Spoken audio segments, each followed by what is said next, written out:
како викарен епископ на Скопската епархија, на почетокот од името на неговото блаженство архиепископот Охридски и Македонски и митрополит Скопски, господин Стефан, му го честитам именденот на неговото преосвещенство, епископот Делчевско-Каменички господин Марко, посакувајќи му крепко здравје и долго денствие во неговата архиерејска служба. Денес, значи, го празнуваме споменот на светиот апостол и евангелист Марко, кој што, како што ви е познато, беше првиот епископ Александриски, односно основач на славната Александриска катедра. И оној се разбира кој што го напиша првото од трите синоптички евангелија и прв со новиот книжевен облик евангелие на светот, покрај се останато му го возвести славното Христово воскресение. Да видиме, значи, како е возможно таа вест, тој факт непобитен и историски за воскресението Христово. Да видиме, значи, како е возможно тоа што светиот апостол и евангелист Марко го срочи на таков прекрасен, згуснат и јадровит јазик во неговото евангелие, да видиме, значи, како е возможно тоа да го пренесеме во нашето постоење. Како е возможно севкупното наше постоење да го направиме торжествено воскресенско празнување. Значи, неопходен е начин на живот со кој што смртта секојдневно ќе биде победувана. Што е смртта? Зар смрт не е злобата? Зар смрт не е постојаното негодување во животот? Зар смрт не е мизеријата како начин на постоење? Зар смрт не е осудувањето? Зар смрт не е кога човекот работи нешто што не го сака и тоа не му носи радост во животот? Прави тој да нема творечки порив во неговото постоење? Зар смрт не е кога човекот не живее со полни гради, кога можеме да кажеме воопшто не живее? Ке ве потсетам во оваа прилика на еден графит кој што го видов во градот, имено на ѕидот стои напишано за сите нас полнозначното и отрезнувачко прашање: дали живееше денес? Значи, кога воскресна, Христос ги сретна мироносиците и првото нешто што им го рече е: радувајте се. Следствено, зар смрт не е кога човекот живее безрадосен живот? Зар тогаш кога човекот наместо да им се радува на сите други луѓе, тој ги гледа и ги изумира, би рекол, само нивните една-две слабости, а сите други прекрасни и позитивни одлики не ги гледа и не сака да ги види кај другите луѓе, зарем тоа не е смрт? Човекот денес го има воспитано, го има образувано така својот ум, исто како и вестите кои што ги гледате на телевизија. Само да го гледа лошото, а никако да го види добро. Значи, првото нешто, после ова што го изложивме, на кое што човекот е повикан, е следното. Човекот е повикан да ја порази секоја малечка смрт во неговото постоење. Да го порази озборувањето, да го порази осудувањето, злобата, мизеријата, отсуството на радост и постојаното негодување. Потоа, човекот е повикан севкупниот свој живот да го претвори во едно изненадување. Би рекол свето изненадување. Светиот Кирил Јерусалимски го поставува полнозначното прашање. Што изгубија Адам и Ева со падот? И самиот тој го дава одговор. Ја изгубија можноста да се изненадуваат и да се восхитуваат во животот. Затоа што изненадувањето и восхитувањето, како што гледаме, се на некој начин таинствено поврзани.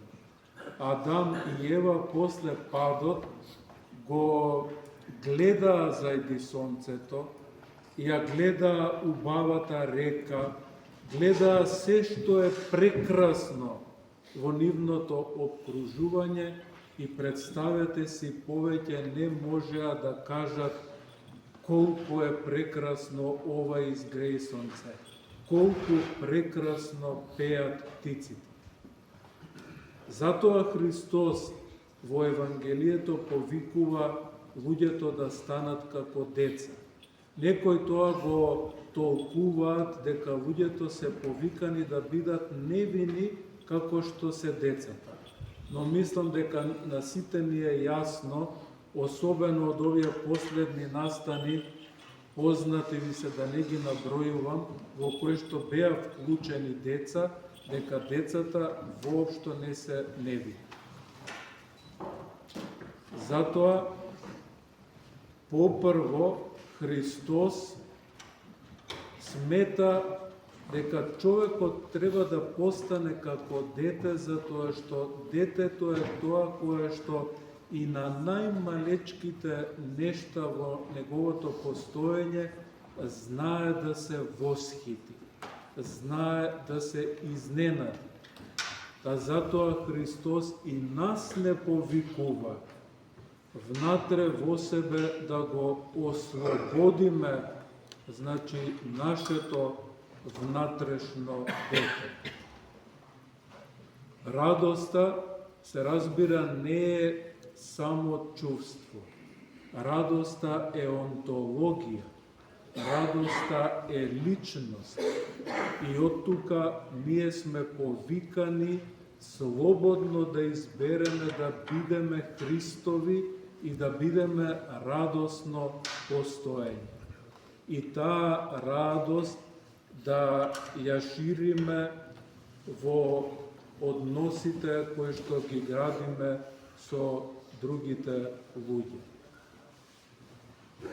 Исто така, сакам да предочам дека не е возможно во животот на човекот да не постојат проблеми. Но човекот и во нив треба да најде некаква смисла, односно треба да го постави на тие основи своето постоење и да зачекори зад проблемите, за да ја види светлината, и да живее во светлината, бидејќи едноставно не е возможно својот живот да го сведе само на проблемите, тоест само на темни. Од тука неопходно е човекот да научи за се да благодари во животот. Дури и тогаш кога, да се изразиме така, не се чувствува добро. Тој е повикан да благодари, затоа што на тој начин само човекот е возможно да ја привлече во своето постоење благодатта Божја.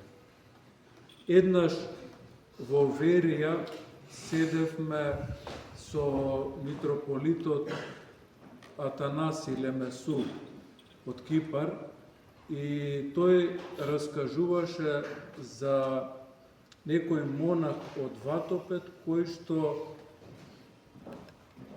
безпрестан во својот живот велел слава ти Господи. И тогаш кога не бил добро, тој велел слава ти Господи. Еднаш го прашале отците: Оче, како си денес? А овој монах рекол: слава Богу, за никаде сум денес. Гледате како пушта светлина во животот. Ке ве подсетам на еден битен исказ на светиот Паисий Светогорец, кој што вели дека нема поголемо проклетство за една куќа од тоа кога во неа живее еден човек кој што постојано за се нешто само негодува, кој што постојано само го зумира лошото и само шири токсична атмосфера. Представете се, не постои поголемо проклетство за една куќа од еден таков човек. Затоа, какви му се помислите на човекот, таков ќе му биде и животот. Од утро до вечер, ако сретнете некој човек и му го поставите прашањето како си, тој ќе ви каже: се е црно, се не чини, затоа што такви му се помислите. Друг човек со насмевка ќе ви одговори: се ќе биде добро. Затоа многу битно е да научиме какви зборови ќе употребуваме во нашето постоење, затоа што гледате дека од зборовите кои што човекот ги користи во неговиот живот да се изразува, можеме да видиме во суштина за каква личност станува збор. Затоа да бидеме личности кои што секогаш ќе употребуваат воскресенски зборови, воскресенски изрази, личности кои што ќе употребуваат изрази на светлина и благодарение на оприсутнувањето на таа светлина во постоењето ќе бидат во можност уште овде и сега да предвкусат од постоењето во вечноста Божја. Значи, ако сакаме достоинствено да го празнуваме светиот апостол и евангелист Марко, ќе треба да бидеме личности кои што ќе научат да ја поразуваат злобата, да го поразуваат негодувањето, да ја поразуваат мизеријата, да ја поразуваат, да го поразуваат отсуството на радост во животот. Да бидеме личности кои што своето постоење ќе го претвориме во свето изненадување. И да бидеме луѓе кои што ќе знаат за се да благодарат. За на тој начин да се покажеме деца на воскресението. да се покажеме автентични личности на воскреснатиот Христос во Бога Отца преку несоздадената благодат на Духот Свети, сега и секогаш и во вековите на вековите. Амин.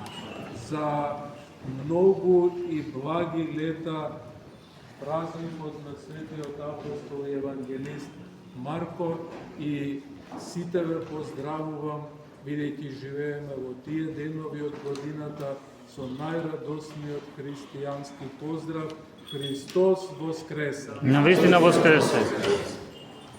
Рцем си од